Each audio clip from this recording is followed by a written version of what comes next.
വിക്റ്റായത് full അൺഎവിക്റ്റഡായി എന്ന് പറയുന്നത് unfair ആയി പോയോ?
നിങ്ങൾ മാറി നിന്ന് കഴിഞ്ഞാൽ നിങ്ങൾക്ക് എന്തെങ്കിലും സംസാരിച്ചാൽ ഇല്ലെങ്കിൽ ഈ വണ്ടി ഞങ്ങൾ വണ്ടിയിൽ കയറ്റി കൊണ്ടുപോകും.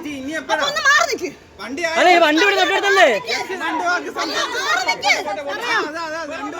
മാറി നിൽക്കുന്ന വൈഡാ വൈഡല്ല നിക്കുന്നേ വൈഡാ നിക്കുന്നേ മാറാ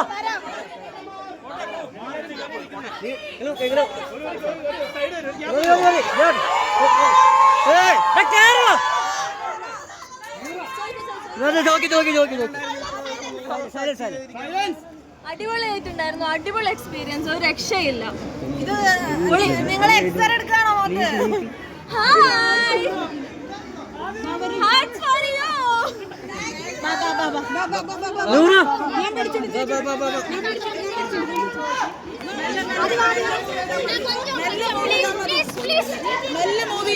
അതില നൂറ് വിക്റ്റായത് ഫുൾ അൺഎവിക്റ്റഡായി എന്ന് പറയുന്നത് അൺഫെയർ ആയി പോയോ? അൺഫെയർ ആണോ? അൺഫെയർ ആയിട്ടാണ് ഞങ്ങൾക്ക് തോന്നിയത്.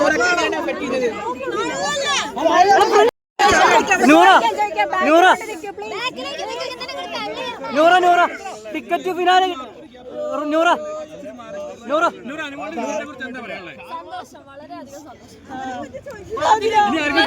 മൂന്നാൾക്ക് ഒരാൾക്ക് കിട്ടിയാൽ ഞങ്ങൾക്ക് എല്ലാവർക്കും കിട്ടിയിട്ടാണ്.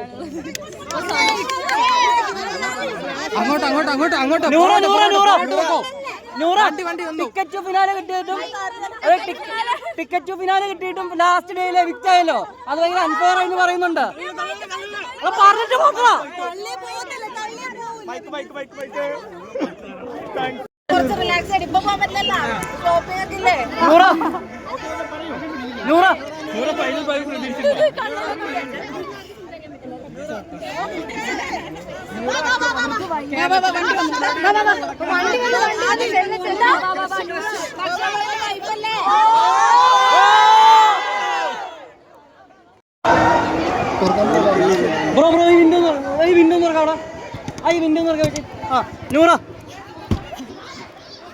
അതെല്ലാവരും പറഞ്ഞു ടിക്കറ്റ് ഫിനാലെ കിട്ടിയിട്ടും എവിക്റ്റ് ആവുക എന്ന് പറയുന്നത് ഭയങ്കര അൺഫെയർ ആണ്. ബിഗ് ബോസിന്റെ ഇതുവരെ ചരിത്രത്തിൽ ഉണ്ടായിട്ടില്ല. സോ അതെങ്ങനെ കാണുന്നത്? ഫെയർ ആയിട്ട് എന്തിനാണ് സംസാരിച്ചു?